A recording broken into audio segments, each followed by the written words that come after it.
ನಮಸ್ತೆ ಎಲ್ಲರಿಗೂ. ಇವತ್ತು ನಾನು ಮಧ್ಯಾಹ್ನದ ಊಟಕ್ಕೆ ಬಿಸಿ ಬಿಸಿ ಜೋಳದ ರೊಟ್ಟಿ ಜೊತೆಗೆ ಅವರೆಕಾಯಿ ಪಲ್ಯನ ಮಾಡ್ಕೊಂಡಿದ್ದೆ. ಇಲ್ಲಿ ಅವರೆಕಾಯಿ ಪಲ್ಯನ ಹೇಗೆ ಮಾಡೋದು ಅಂತ ನಾನು ಇವತ್ತು ತೋರಿಸ್ಕೊಡ್ತಾ ಇದ್ದೀನಿ. ಈ ಅವರೆಕಾಯಿ ಪಲ್ಯ ಬರೀ ರೊಟ್ಟಿ ಜೊತೆಗೆ ಅಷ್ಟೇ ಅಲ್ಲ, ಚಪಾತಿ ಜೊತೆಗೂ ತುಂಬ ಚೆನ್ನಾಗಿರುತ್ತೆ. ಕೆಲವರು ಅವರೆಕಾಯಿನ ಹಿತಕಿ ಮಾಡ್ತಾರೆ. ನಾನಿಲ್ಲಿ ಕುಕ್ಕರ್ನಲ್ಲಿ ಬಾಯ್ಲ್ ಮಾಡಿ ತೋರಿಸ್ತಾ ಇದ್ದೀನಿ. ಮೊದಲು ನಾನು ಅವರೆಕಾಯಿನ ತೆಗೆದುಕೊಂಡಿದ್ದೀನಿ. ಇಲ್ಲಿ ಚೆನ್ನಾಗಿ ಅವರೆಕಾಯಿನ ವಾಶ್ ಮಾಡಿಕೊಂಡು ಒಂದು ಕುಕ್ಕರ್ನಲ್ಲಿ ಹಾಕ್ತಾಯಿದ್ದೀನಿ. ಹಾಗೆ ಅದಕ್ಕೆ ಬೇಕಾಗುವಷ್ಟು ನೀರನ್ನು ಹಾಕಿ 2 ವಿಸಿಲ್ ಮಾಡ್ಕೊಳ್ತಾ ಇದ್ದೀನಿ. ನಂತರ ಇಲ್ಲಿ ನಾನು ಮಸಾಲೆಗೆ ಏನೇನು ಬೇಕು ಗ್ರೈಂಡ್ ಮಾಡ್ಕೊಳ್ತಾ ಇದ್ದೀನಿ.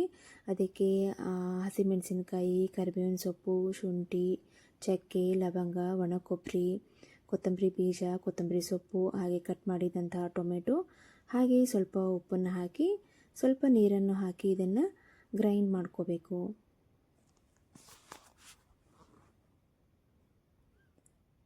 ಇದನ್ನು ಪೇಸ್ಟಾಗಿ ಗ್ರೈಂಡ್ ಮಾಡ್ಕೋಬೇಕು. ಈಗ ಇದು ರೆಡಿಯಾಗಿದೆ. ನಂತರ ಒಂದು ಬಾಣಲೆಯಲ್ಲಿ ಎಣ್ಣೆನ ಹಾಕ್ತಾಯಿದ್ದೀನಿ. ಎಣ್ಣೆ ಕಾದ ನಂತರ ಅದಕ್ಕೆ ಸಾಸಿವೆ, ಜೀರಿಗೆ, ಹಾಗೆ ಕಟ್ ಮಾಡಿದಂತಹ ಈರುಳ್ಳಿ, ಕರಿಬೇವಿನ ಸೊಪ್ಪು ಹಾಕಿ ಚೆನ್ನಾಗಿ ಬಾಡಿಸ್ಕೋಬೇಕು. ನಂತರ ಸ್ವಲ್ಪ ಅರಿಶಿನ ಪುಡಿನ ಹಾಕ್ತಾಯಿದ್ದೀನಿ. ಈಗ ಇದಕ್ಕೆ ಗ್ರೈಂಡ್ ಮಾಡಿದಂತಹ ಮಸಾಲೆನ ಹಾಕ್ತಾಯಿದ್ದೀನಿ. ಈಗ ಚೆನ್ನಾಗಿ ಒಂದ್ಸಾರಿ ಮಿಕ್ಸ್ ಮಾಡ್ಕೋಬೇಕು.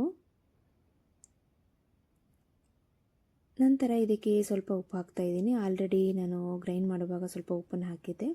ಸೊ ಇದನ್ನು ಲಿಡ್ಡನ್ನು ಕ್ಲೋಸ್ ಮಾಡಿ ಸ್ವಲ್ಪ ಹೊತ್ತು ಬಾಯ್ಲ್ ಆಗಕ್ಕೆ ಬಿಡಿ. ಈಗ ಇಲ್ಲಿ ನೋಡ್ಬೋದು 2 ವಿಸಿಲ್ ಆಗಿದೆ. ಅವರೆಕಾಯಿನೂ ಚೆನ್ನಾಗಿ ಬೆಂದಿದೆ. ಈಗ ಬೆಂದಿರೋ ಅವರೆಕಾಯಿನ ನಾನು ಈ ಮಸಾಲೆಯಲ್ಲಿ ಹಾಕ್ತಾಯಿದ್ದೀನಿ. ಚೆನ್ನಾಗಿ ಇದನ್ನು ಒಂದ್ಸರಿ ಮಿಕ್ಸ್ ಮಾಡ್ಕೊಳ್ತಾ ಇದ್ದೀನಿ. ನಂತರ ಇದಕ್ಕೆ ಒಂದು ಸ್ವಲ್ಪ ಗರಂ ಮಸಾಲ ಪುಡಿನ ಹಾಕ್ತಾಯಿದ್ದೀನಿ. ಹಾಗೆ ಮಿಕ್ಸಿ ಜಾರ್ಗೆ ಸ್ವಲ್ಪ ನೀರನ್ನು ಹಾಕಿ ಮಸಾಲೆದೇನಿತ್ತಲ್ಲ ಅದನ್ನು ಸ್ವಲ್ಪ ಹಾಕ್ತಾಯಿದ್ದೀನಿ ಇಲ್ಲಿ. ನಂತರ ಇದನ್ನು ಸ್ವಲ್ಪ ಹೊತ್ತು ಬಾಯ್ಲ್ ಆಗಕ್ಕೆ ಬಿಡಬೇಕು. ಈಗ ಬಿಸಿ ಬಿಸಿಯಾದಂತಹ ಅವರೆಕಾಯಿ ಪಲ್ಯ ರೆಡಿಯಾಗಿದೆ. ಈ ವಿಡಿಯೋ ಇಷ್ಟ ಆಗಿದರೆ ನಿಮಗೆ ಲೈಕ್ ಮಾಡಿ, ಶೇರ್ ಮಾಡಿ, ಸಬ್ಸ್ಕ್ರೈಬ್ ಮಾಡಿ. Thank you.